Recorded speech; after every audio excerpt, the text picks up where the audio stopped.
Welcome everyone to the Synapse podcast, where we explore the intersection between personal growth, personal development, and entrepreneurship. My name is Alex Cabon, your host, and today I have the honor, the pleasure to welcome someone I've known for more than 15 years, someone that's a dear friend and someone that I admire a lot, that really had a profound impact in my life because of who he is, and because of what he does as well. So welcome, Daniel, to the Synapse podcast. A pleasure to be sharing ideas with you, especially on this topic. Do you want to start by telling us who you are, introducing a bit about you and your story? Ooh, who am I? I light fires. That's something I wrote on my notebook this weekend. I was thinking, who am I? I light fires. So basically, I just love to motivate people, to help them discover the values, what's really important to them. Through that, create communities of people that really want to make that happen. And then through all of this combination, creating amazing companies, enterprises, communities that really are building the future. What is your background? Where did you grow up? What kind of did you have entrepreneurs as parents, or what was your origin? Not at all, not at all. What was interesting, my father was a sea captain. So that meant I traveled around the world with him on these big ships. And that, I think, expanded my view of the world. I learned to walk on a ship between Australia and India. So that's why probably I walk a bit of not a very balanced way. So that was this. But really, no, that really gave me a wider sense of this world, this one world that we live in. So many times we restrain our thinking to our nation or even to our city or to a location. My view is more of a wider one planet that we all can enjoy with and contribute to kind of scenario, let's say. So you've been changing from there. Yeah, no, I've been on the boat. So sometimes from time to time, I would go on the boat, I call it on the ships with my father and my mother. And so that was my growth. I grew up in Italy, always on the coast, always seeing things moving around there. And then university in the UK, this typical corporate process, getting a beautiful office, these beautiful Lash offices that have these leather seats, personal office, beautiful plants, top of the range company car, but lack of meaning. No, I think I'm not the only one to be in that kind of situation. And then I went into a deep search about what was really important for myself. Into a new spiritual sense. I think spirituality, I see something that is very positive, not negative. It helped me to better understand my role and my purpose. And from there, opportunities came to really change dramatically pivot my life from the comfortable corporate worlds to the exciting, making a difference, making an impact around the world career that I'm in now. Wow. So let's talk a bit about the corporate world story. From how long was it? Yeah, since I left university in the UK, to 20-something, until about 30. So it took me quite a while to actually understand that was not my place. And I think it's good because you get rewarded with many rewards. And I think looking around you, people, oh, you're a director of, oh, great, you got this office, oh, I got this car. So there's a lot of recognition around you that really keeps you comfortable and just pushes those questions under the radar, does not allow them to emerge. But as I said, for me was a sense of, there must be something more. There must be something better. Who am I? Questions that are a bit deep sometimes and scary sometimes. But if you treat them nicely, you don't have to make a huge effort, or at least in my case, I'm not a big believer in, change in the world around you, dramatic change. I'm more into enjoying the exploration. And I think some people maybe fail there, that they say, oh, we really make an effort. I need to change my life. It's going to be so traumatic. And my personal way is not traumatic. My personal way is active curiosity, exploration with others. And you'd be amazed what kind of awareness comes out if you have good conversations with good people about good topics. So you spent 10 years in this corporate leather seat where you have the financials, the benefits, the status, the recognition. And what kind of responsibilities did you have as a director? I mean, you still learn some hard skills, I imagine. And what was the positive side of that, in addition to recognition and status? Yeah, I think the positive side is the global companies are multinational. So I traveled to Japan, to South Africa, to Australia. I lived in Australia for a year. So it was very exciting in terms of the kind of things that you were allowed to do, but also frustrating in the limitation. At the end of the day, it was a company, it was a a huge logistics corporation that taught you about how to move things, store things, distribute things, make sure that things are not missing. We handled the Formula One account, so we were responsible for moving all the cars around the world, making sure no wheels or things are missing. So very exciting. And so it was very, very good. But at the end of the day, what was I contributing? No? And also the relationship with the people in the office. So I had some really good conversations, relationships. But really, there was no meaning to what we were doing. We were like in a bit of a rut, doing things, reaching cold objectives. Quite good at it. Got a few prizes and applauses, which is always nice, but also wrong, because when you get these applauses, you think that's a reward. That's great, but it isn't. So it kind of distracts you from what's really important. So being successful there and getting that recognition pushes your decision to do what's really useful further down the line. So I think that was probably a unhealthy thing that happened there. But that's how it emerges. And to me, it was meeting a group of friends that had different kind of points of view, again, a more universal worldview, meeting them, starting to have conversations which I did not have before, that brought to the surface this exploration, this curiosity, this what if, this other possibility, this what might happen next. But the key element was a member of BBF. I have been serving at TBBF, Ethical Business Building the Future, for a while now. And at the very beginning, when I joined in 2001, and one of the members called Marcello Palazzi, he's an amazing connector that makes magic happen. One of these people, you talk about Steve Jobs, right? How he just warps reality and makes the impossible seem totally possible. That's exactly Marcello Palazzi. He's just like amazing, but for good. He's not a tech guy, he's a for good guy. And so basically he said, why are you working in this corporate world? Come and work with me. And so from one day to the next, after not thinking too much about it, I left all my corporate world and so forth, and I found myself just like a month into my new role in New York, organizing an event with Peter Senge, Daniel Goleman, Cooper Ryder. So from a corporate world, which was very static and very, to now working in an organization called Spirit in Business, where we were exploring with obviously global leaders in this suite in New York. As I was looking at the sun rising, that's kind of interesting. It's just so exciting to see what was possible thanks to this person believing in me and getting me out from the old into the new. I think one important element there is not thinking too much and going from what has emerged so far. So if you think about all the pros and cons and you do a big list, that's unlikely to get you very far.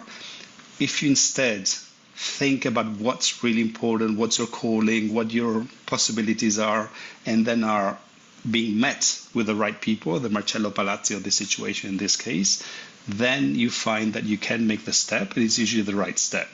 So thinking and overthinking is more of a detriment than a push to really develop what you really should be doing. A conscious thinking about what is important is much more important than a to-do list or that a pro and cons list or the old reassuring way of doing things. So that's my journey and transition. Wow, amazing. I really love that you could see the positives, the friendships, the relationships you created, and the traveling, the global exposure to an industry. And despite that, still be able to follow your intuition and have the consciousness of what's important and make the change. Can you remember some specific moments, maybe before Marcello came to hire you, where you started kind of making the decision? Because when he came to invite you, I guess you were ready to leave probably, but it took a while, right? When did it start at all to question if you were in the right place? It started from, it's interesting, it started from a love that did not work. So I was in a relationship, it did not work out.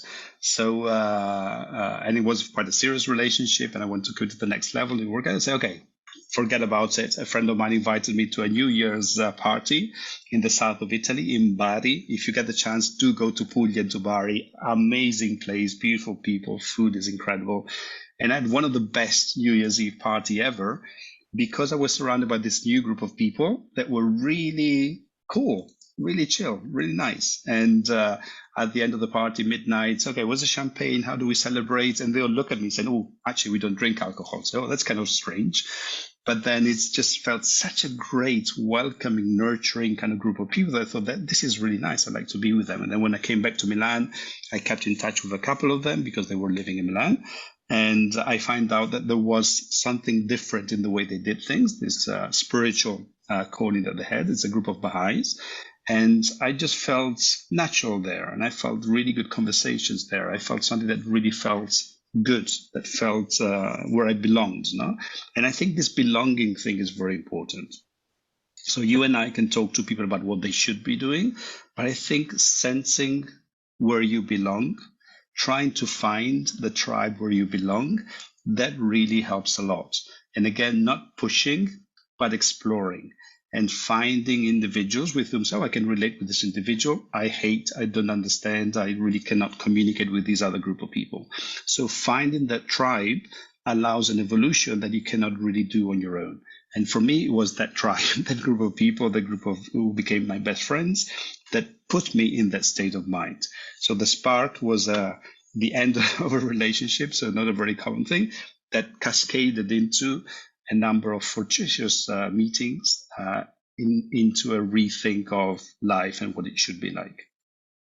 So could we say that the crisis, the breakup, was what pushed you to investigate more and find this new community where you, through the New Year's Eve party, where you started belonging? And this is where Marcelo came from. Like joining this community is what put in movement the energy for Marcelo to invite you to leave your corporation at one point.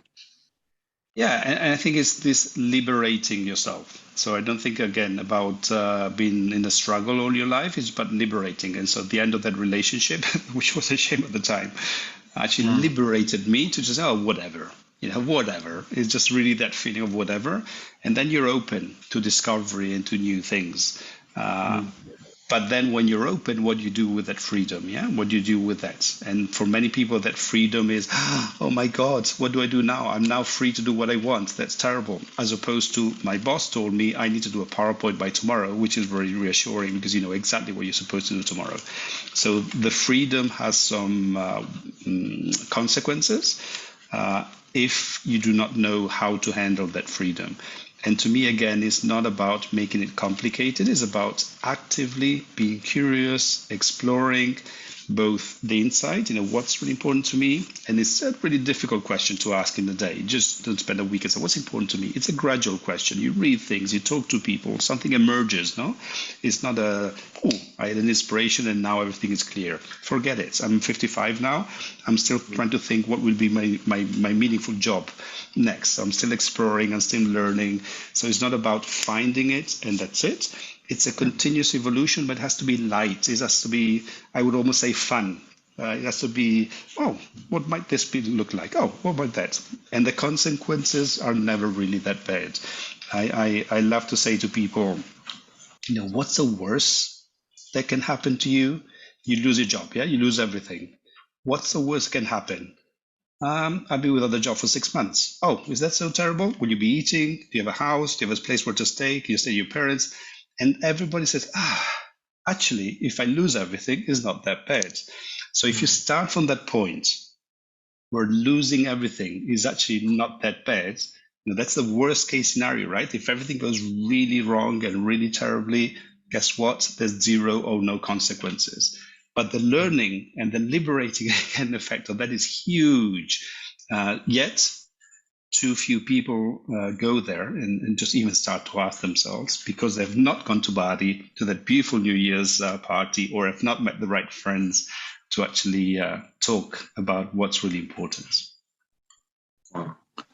I love that the story you're sharing really illustrates some principles, right? So when you said raising your consciousness about what's important, it's something that you did at the time, but you keep doing every day of your life. When you talk about getting freedom and the challenge of not having someone telling you the PPT by tomorrow, it's also something we constantly experience as entrepreneurs to have these such ample possibilities and having to make decisions and say no and restrict. I guess it kept happening after. So what was the next step after working with Marcelo? What happened to you? I kept working with him for 5 years or so, and then I was still part of EBBF. EBBF is a Baha'i-inspired global learning community of leaders from literally all over the world: Australia, India, US, Canada, whatever. And it's just a really fertile place where to be. Marcello is not a Baha'i, so people of all faiths really exploring how can I make a contribution? How can I build the future? Which is a nice thing to think about if you think about it in an ethical way, in a positive way. So EBBF then offered me the position of Director General. And because it is a Baha'i-inspired organization, the characteristic of something that's Baha'i-inspired is service-oriented. So whilst the CEO of an organization usually stands at the very top and tells everybody what to do, in EBBF, I'm right at the bottom serving everybody. So it's a really interesting change of pattern. And you may say, service, what does that have to do with success? You're serving people, you're at the bottom of the thing. I mean, you work so hard, you were a director and things, and now you're very bottom. Actually, serving is, again, another liberating part. To be of service to others means that your level of responsibility is like zero. You're serving. I mean, how can you go wrong when you're serving somebody? You cannot fail. It's not about reaching a goal, being the number one, or you're serving people. It's just such a beautiful, light, rewarding way of living. And just like any company wants to serve its customers, there's different ways in which you serve, or this concept of service. You can really rethink what it means, go deep in what does this service mean, what changes in the people that you're serving. And to me at EBBF, this was a beautiful experience of how to lead, be a director, lead an organization which is global, which has hundreds of leading amazing thinkers and doers, how you actually rethink this leadership role into a serving role, and how amazingly rewarding that is, and how much impact you can have through this bottom of the pyramid position. Wow, that's a quote I will keep for sure. Service is liberating. It is this idea that when you're serving, you don't have the ego, you cannot fail, it's not about the task to achieve, you're just an intention, and nothing can go wrong, as you said, right? So it's wow, it's really liberating. And so you have been president or director general of EBBF since then, and you started accumulating many other things since then. Tell us about the next part of the day. This is the part of, I wonder what happens if, and accepting many things that come to my place. So right now I'm also working with the B Corp movement. I'm working with the European movement and just as a B Corp ambassador. And this implies, giving talks, inspiring people to become B Corps, giving B Corps the scene and the place where they can actually voice how amazing they are. Being part of helping this community to go forward. So right now, for example, here in Spain, I live here in beautiful Madrid. Here in Spain, we have just over 100 B Corps. And these are amazing companies that are really rethinking, not rethinking, they're just doing business in the new, better way. Just using business as a force for good, using business, not being used by business, using business as a force for good. And I keep saying they're not P for perfect companies, they're B for benefit companies. Yeah, so none of them is perfect, but it's just really amazing to see again a tribe of people, very diverse, multinational startups, very different sectors, coming together, and you feel a sense of tribe and community there because there's a common idea of why am I performing what I'm performing. In fact, you have no idea who works for the multinational and who works for a one-person startup. You just feel there's a very common language. Different accents maybe, but the language is very much the same. So again, I reiterate this concept of finding your tribe, a tribe that resonates with you, who you are, your values, what you aspire to do, makes everything much, much easier. And then on the other side is this exciting new concept of regeneration. So in a sense, the way we're going right now, we're consuming, so the planet is going to get worse and worse. Being sustainable simply means, having a flat line. Yeah? I'm sustainable, so I'm not detrimental, but I'm not really creating anything great. Regeneration is what we have left. Because of the deficit we have created, we really need to think of regenerative mindsets. That means regenerative leadership. How can you develop the infinite possibilities of human beings? It means regenerative agriculture.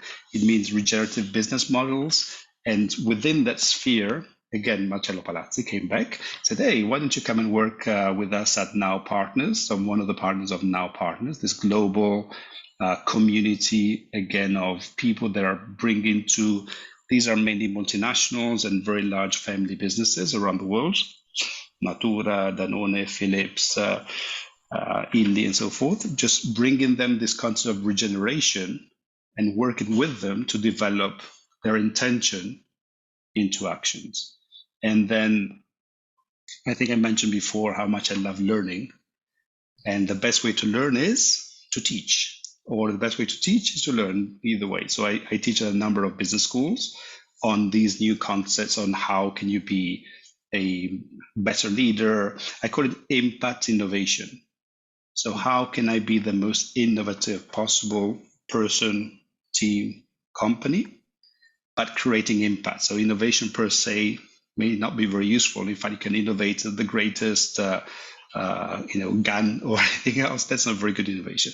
Innovation that creates a great impact. So sorry, it took a bit of time, but these are some of the hats that I'm wearing at the moment. And just to share. Wow, incredible. So in terms of B Corp, I was surprised because you mentioned from multinationals to one-person startup. So if a person listening is a freelancer or started a company that is at the infancy, they can already join B Corp and they can already benefit from this community. How does that work? So basically, you need to have at least 1 year of experience. Yeah. So it's a 1 year startup. So even if it's just one person, no problem. And all you do is this free and private online tool, which is called the B Impact Assessment, translated in many languages, French, English, Italian, whatever.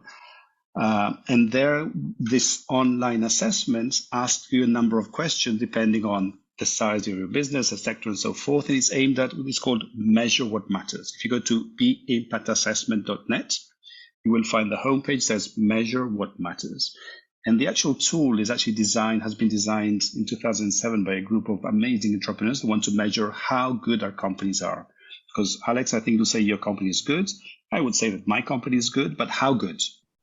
So this metric that measure how much you're contributing or not contributing to society through your business model, it's exactly the purpose of this B Impact Assessment. So you use it, you can improve. It's got lots of questions and sparks ways to improve your business. At the end of this online assessment, you get a benchmark with other companies in your sector. You do it better or worse. If you get to 80 points, which is a very difficult number to get, then you can press submit. I want to become a B Corp. And then you have an interaction with the auditors that will check that your questions are right, that you've got the documentation, so forth, and you're a B Corp. But the first part, the B Impact Assessment, is free, private. You can just use it, improve yourself, your business, and everything. If you want to then become a B Corp, you press submit, and there's a certification fee, obviously annual fee for that, depending on the size of the company. But it is more than 100,000 companies around the world have used it. So it's really the most used tool to measure what matters and hopefully improve what matters in your company. So yes, you can be a company of one person or a multinational of 100,000 people. Multinationals have a much longer track to get there. It's much more difficult for them. But yes, any company has to be a company, cannot be a non-profit, cannot be a foundation, has to be a for-profit company that we would like to say is a for benefits, a company that is really created to create benefit for the world whilst creating a financial balance, which I think they deserve. This is amazing, Daniel, because what you're saying really is that you have this tool available to any entrepreneur that has been for 1 year with their business. Some of them are searching for business model or just doing one freelancing activity or whatever. They can go there and assess and see how they're doing and get themselves to improve. And if they get to the 80 marks, then they can join this community to be inspired, to make sure to answer the question you put at the beginning, what really matters, what's important, and not just for you, because that's one thing, finding your ikigai. The other thing is finding what the world needs and how to run your business, right? This is great. And can I just stop on there? Because finding what the world needs. So I think my sense is if you're an entrepreneur or a company. In the past, you had to sell a product, okay? Then CSR came into it and said you should sell a product and do it in a responsible way. I think now we're in a third level, which is activism. So my sense is your role as a company is to go more than just selling a product, is to be an activist, to activate something that goes beyond your business model. It's an example of Ben & Jerry's. You go on their homepage, it's not ice creams. They've got a campaign for the government to, recently they had a campaign about giving the rights of immigrants to work, not just after 3 years, but before that. You have Patagonia, that is a huge activist pushing the governments of all the world to do more sustainable things. So you've got all these companies that really are rethinking their role as part of a community, inspiring a new way of thinking and just being very blunt.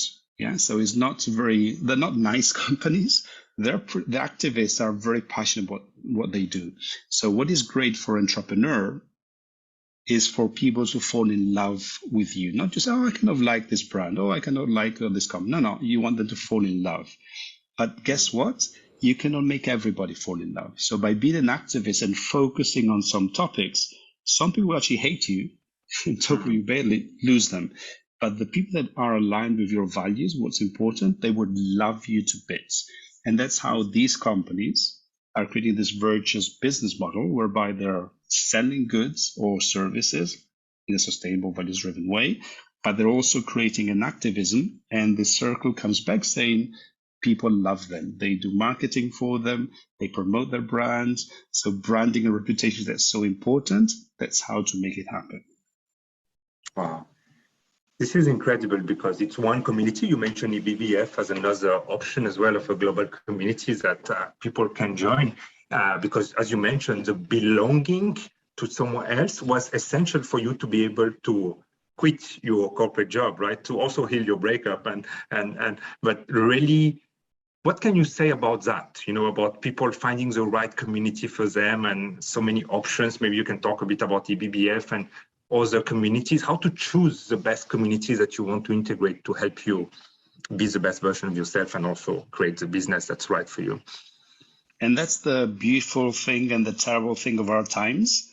We have so much to choose from. It is so easy, but we have so much to choose from. And it's so easy to be attracted by one or the other thing. So to me, is really ideally you start from yourself, at least a superficial, start to think what is important to me. And what I've noticed is with entrepreneurs, with business people, with all kinds of people, the clearer they are about what is important to them, the more certain doors open. So I did not look for a BBF, it came to me. I did not look for Marcello Palazzi, it came to me. I did not look for Now Partners, it came to me. The business school courses that they give, they come to me. And they come to me because I am, as I said, fairly clear about what is important to me, fairly clear about how I want to create an impact, but still exploring what might be. So that state of mind makes you very attractive to the right people. And if you know what's important to you, it's like a magnet, right? A magnet attracts some things, and as you know, if you turn it around, it repels other things. So the stronger you are as a magnet, the more you will attract, almost by serendipity, what is right for you. But that first step of exploring what is important is fundamental to attract the right things and not attract the wrong things. So to me, with a huge amount of choice around you, that's a really good way of making things happen, not deciding, but finding out what is really the core of yourself and so forth. And it's a gradual thing. Again, do not go crazy. I really do not go in a meditative 1 week and the answer will be given, forget about it. In fact, you return being very frustrated, saying, I still don't know who I am and what I want to do. So that's not the way. The way is a gradual, continuous approach to refine, to change, to change, because something is really important for me now. In 2 years' time, maybe something else is more important. My sense, you will not have a 180, you will not have a pivot. It's more of a, an adaptive kind of evolution, but that is part of who you are. And I could not repeat that too many times. Enjoy doing that. Do not say, I must find out who I am. Not being breathless about it. No, enjoy exploring, playing with things, toying with things. That's I'm not sure if you've seen very good business people that win contracts. I've been fascinated to see how some very successful people keep being successful. And the way they do it, they approach a really important meeting, a really important life-defining contract to be signed as, I don't care. If it works, great. If it doesn't work, no worries. So that state of mind of not I don't care, like I don't care, but yeah, whatever, I'm chill. Whatever happens needs to happen, means you enter the conversation, you enter the relationship, you enter what you do with a very relaxed state of mind, which makes you very confident. People, oh, he's not stressed out, she's not worried, and that makes you much more attractive. So the pushing and stressed and I have found does not really work that well. It is true that if you are determined, you will have more success than if you're just flying like a butterfly. But there's a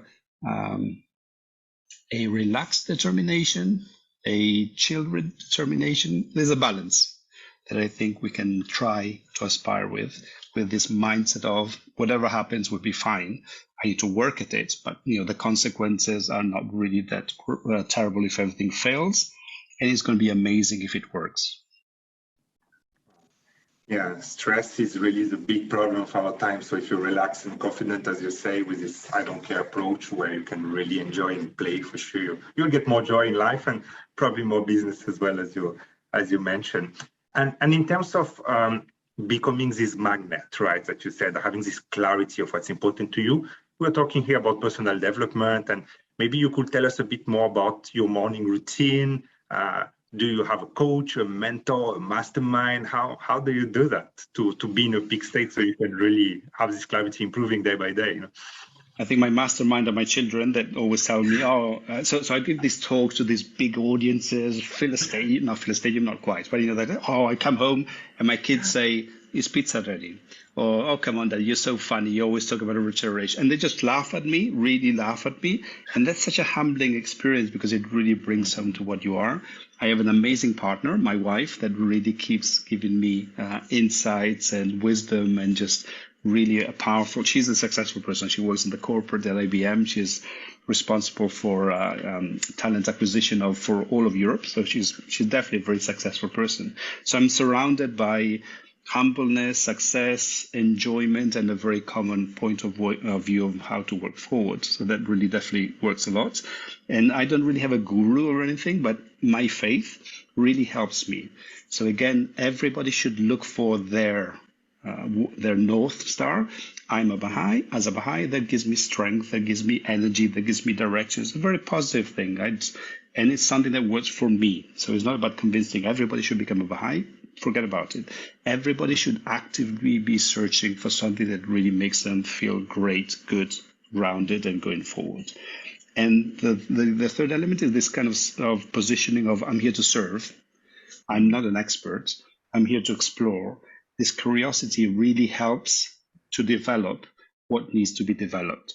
So my morning routine, today, after my holidays, my first day back from holidays, I have this nice sheet of paper, which has, the thought of the day, the quote. So there's some things that I do. I try to meditate in the morning just to calm myself. So I wake up 6:30 before the whole family, 4 children that we have, creates all the chaos.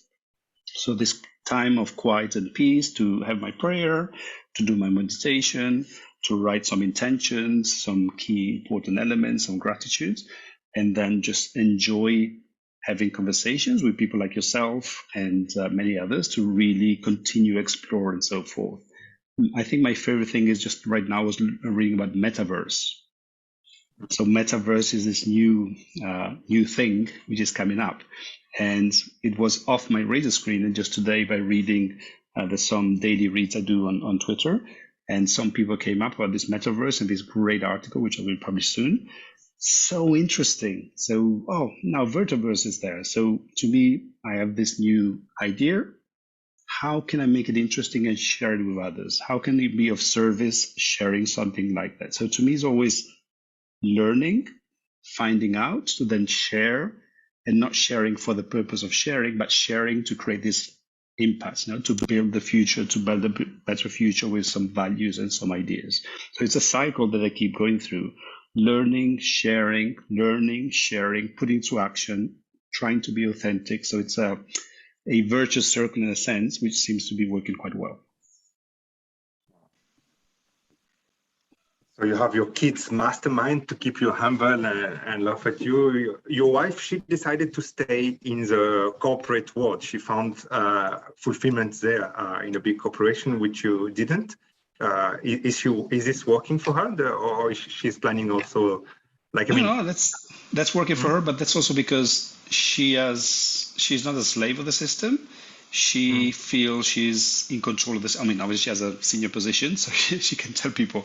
She's quite good at telling people what to do, including myself. So that's really good that she has that situation. But she gives good advice. It doesn't tell people what to do. So she can direct and guide. She's very good at motivating people. She's an amazing coach. So her team loves her. So there's a real reciprocity there. And just as important, her values are made very explicit. So remember, just a couple of years ago, there was a big team meeting of, I won't go into too many details, but basically there was a decision that they wanted to take, which was not very just. And this was when everybody was still in the office physically. And then they said, oh, we're going to do this. It's not so just. And then they stop. They see Christina, my wife, and say, but we cannot do this because for you, justice is really important, right? And we're kind of laughing. But guess what?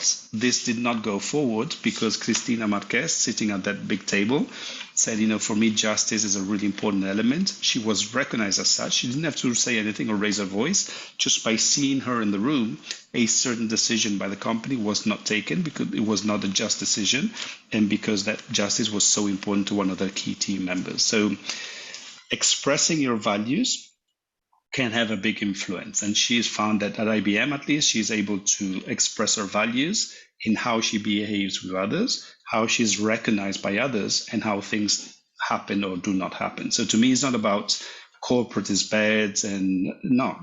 Most corporations are not very well organized or structured, so that we kind of enter a corporation and need to adapt to it, as opposed to the work being part of who we are. So that's not very good. Christina managed to get in, create the right environment, now leading a team and behaving in that authentic way. So she's fine there. Obviously, it's not perfect, it's not idyllic, but she's fine there. So to me, my message is do not run away from your corporation. Try to make it work first. And then if it really does not work, which is most of the time, then enjoy exploring alternatives.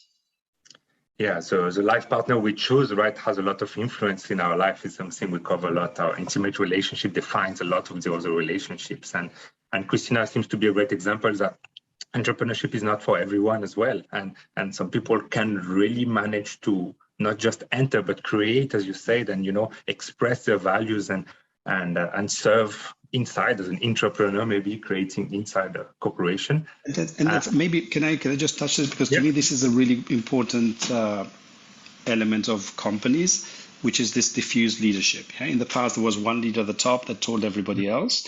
Right now, the speed at which things happening and the knowledge that's required means that you cannot stop for one person to give a decision. So there's more and more decentralization. So the most advanced companies, also larger ones, are now learning to create enterprises within them. You mentioned entrepreneurship. Social entrepreneurship is my dream, of course, but more and more organizations are structured in a way that you are creating smaller companies within the corporate company, or smaller teams that are autonomous enough to have a certain culture. So you have a corporate culture, but then you have a team culture. So to me, it's about being entrepreneurial also in a larger company, by which you can really create a group culture that works for you, that's not too disaligned with the corporate culture, but that has a feeling of its own. It's something that is special to them, that fits to the values of that team and that group. And so this diffused leadership, this working from home, this hybrid future has pushed this much faster and given us the opportunity to create that local culture that works for us. So in the past, the company told you what to do. With this working from home revolution, we're more and more saying, hold on, this is my home, this is the way I am. So people are recognizing more about who they are, what's really important. And that's why you have such a crisis now. That now you need to go back to a place that was not built for you, away from the home that was built by you. And there's a real clash of rethinking. And I think conversations like the ones that you're creating help people to navigate this moment of huge uncertainty like never before, because you pushed me away. Now I'm coming back, and that gave me time to really rethink and see that that's not where I belong or where I should be. I love your story and the one of your wife as well, because it really helps illustrate how entrepreneurship is something you create to serve you and society based on the answer to the important question. And it has many formats, right? So I interviewed in the recent podcast someone that raised 40 million euros and built a huge startup. So like a few of these profiles, and some other people that also just have their own business with a few employees. You have a case which is interesting. You're running an organization called EBBF, so you're an employee there, but you're the one leading it. Somehow it depends on you to survive, to be able to even serve you as well. And you have this for-profit company with Marcelo brought you to where you work there as a partner, I guess, and you also teach. So you have your own company, which is yourself. Really, you don't have other employees, but that gives you the more freedom to be able to quickly, if you want to change your agenda, we'll talk a bit about agenda now before we close. You can really decide to be 1 day a week in the BBF and then switch to 4 days a week and 1 day a week in the other one. You really have a lot of liquidity somehow in the way you manage and readapt your schedule. Is that on purpose that you created that? No, that's again seeing what's important for me, and then things happen that will fit with what's important to me. And I guess, and again, incredibly lost opportunity not to focus on what's important to you. What is your ideal work? What is this? Because it will happen. I know that my wife has this vision plate, and so she has some amazing ideas there, and it just helps for things to be going in that direction. It's not like you just put it there and magically everything happens.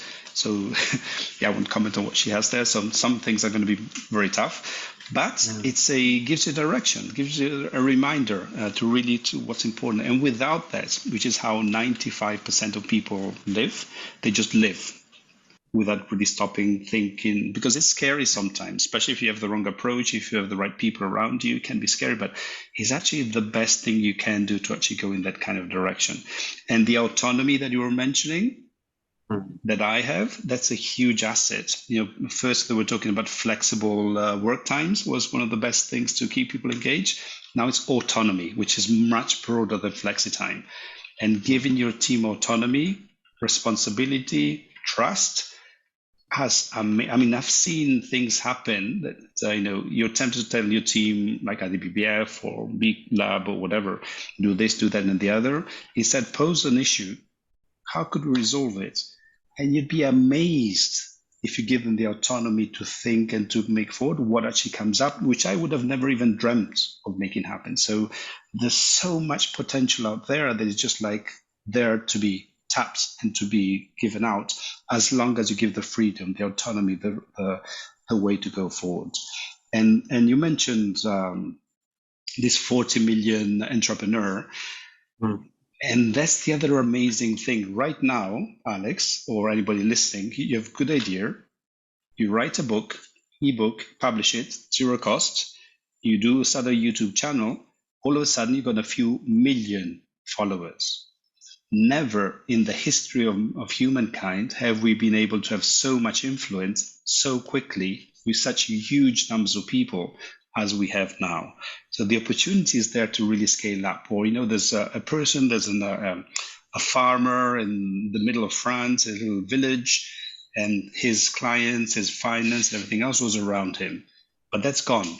So his clients could be, gourmet restaurants in the United States. It could be suppliers that come from China that give him some special eco products or producing things that come in that direction. His finances could come from India.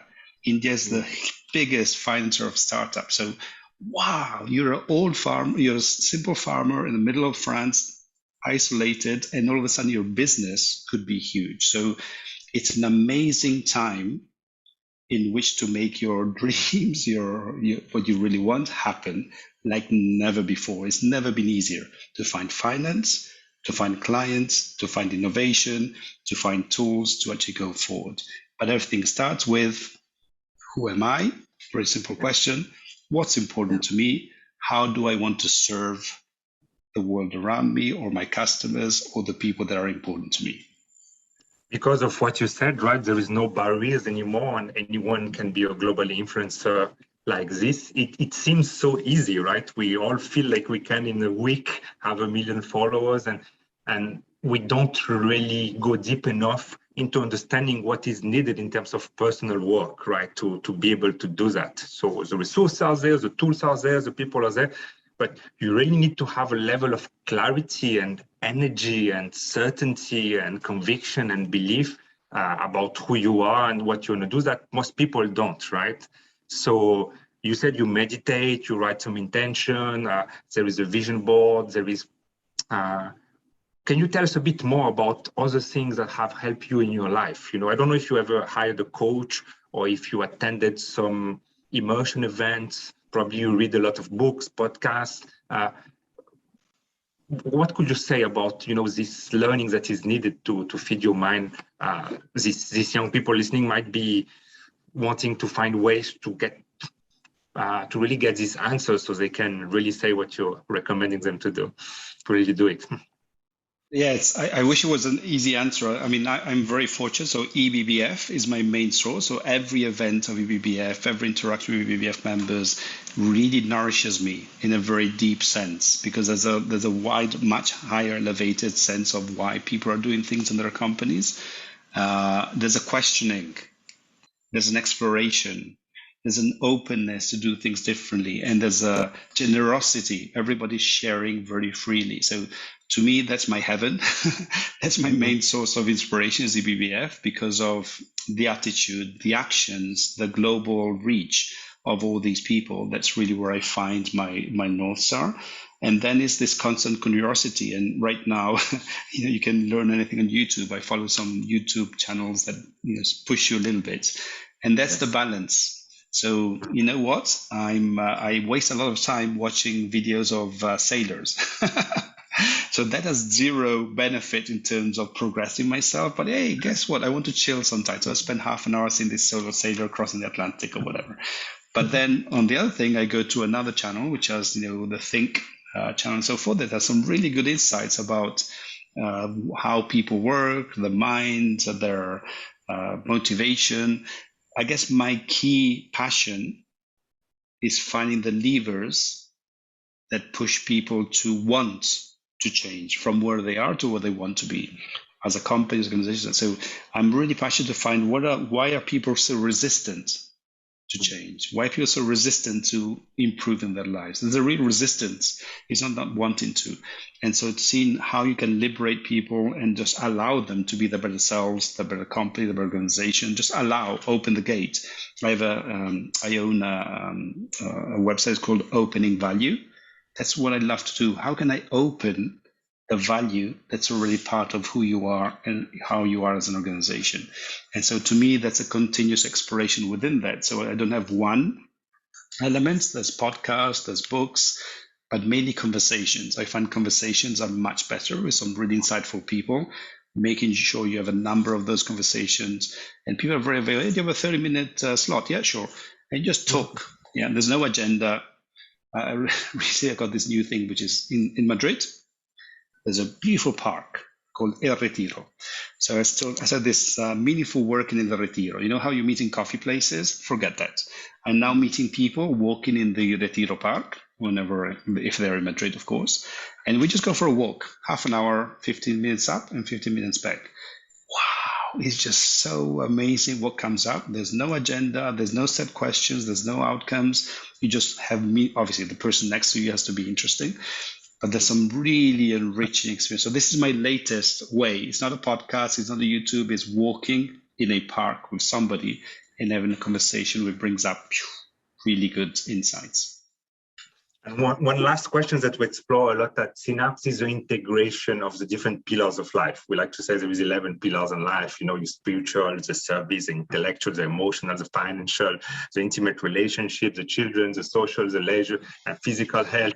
When you look at all of that, And of course, it's integrated in ideally, right? We don't have dichotomies between them, but we still need to manage our weekly agenda to fit everything. Do you have any principles that you use? Because I know sometimes you have to work on weekends or evenings, like you get the time with your children. How do you organize your life to make sure that you have this progress in the things that are important, but you don't forget everything as well? First of all, Alex, when you mentioned the 11 things I should be thinking about, my breath, I said, oh my God, I got in a panic. So, oh my God, should I do all of that? Oh, I don't do that. Oh, I forgot all of it. So first, panic when you just listed everything that I should be doing and things like that. And second thing is, yeah, whatever. I didn't answer these 20 emails. I did not do that. So I'm much more chill. Before I was really making a point of replying to everything and to everything else. As you know, voice messages, for example, I don't listen to. So I just give up on many things and just feel totally fine with it. In a sense, because my experience has showed me that through serendipity, by doing good work and trying to be, focusing on what's important and knowing what's important or exploring deeply what's important, things come to you. The right things will stick and happen and the wrong things will just go by the side. So not being distracted by the 2,000 requests or things and feel totally chill with, oops, guess what? I did not do these 7 things on my 17 points to do list. Fine, no worries. And just leave it, let it go. So not hang on to, I must do everything on my list. I must look after all the 11 elements. It's just trying to do the best that you can, knowing that it's been a good day, well spent, imperfect, limited. But guess what? I enjoyed it. Wow, I love it. I love this is a bit of the Brené Brown concept of vulnerability and accepting that, we are enough, even we are not perfect, and it's good that we're not. And I think the last message you're leaving is really one of spirituality, of detachment, right? To just serendipity is an amazing concept, right? That entrepreneurs must learn about, and the story of serendipity and how you will learn things that you did not plan to learn, and so. I think that's a beautiful. But can I just to touch something? Humbleness and detachment. That's exactly it, because my faith has me believe that I'm nothing. Yeah, I'm not a hero. I'm zero. I've just been given gifts for rent. My task is to develop those talents, those gifts, and try to serve humanity. I mean, what a beautiful life that is. I have zero responsibility. I'm not a guru. I'm not smart. I'm nothing. I'm zero. I've just been given for rent a few things to develop and to serve humanity with. What a beautiful way to live, and very humbling, because that's why people say, oh, I would like to know your insights, but I have no idea. I just explore and give. But my sense of building this persona or needing to perform or needing to prove something is zero. I need to prove anything. I just try to do my best to serve. Wow. I love this. I think we talk a lot about beliefs in Synapse. In our programs, it's about helping people to see, hear, and feel different things in a repeated way with intensity. So we create new beliefs about who we are, what we're capable, what we deserve to have, and really, I think this is an amazing closing remark you're doing, because it's really this empowering beliefs that we are nothing, but we've been given this, gems and these precious gifts to serve. And if you have this as a core belief, look what happened. You're doing beautiful things that changed my life and many other people. So thank you so much, Daniel, for sharing with us today.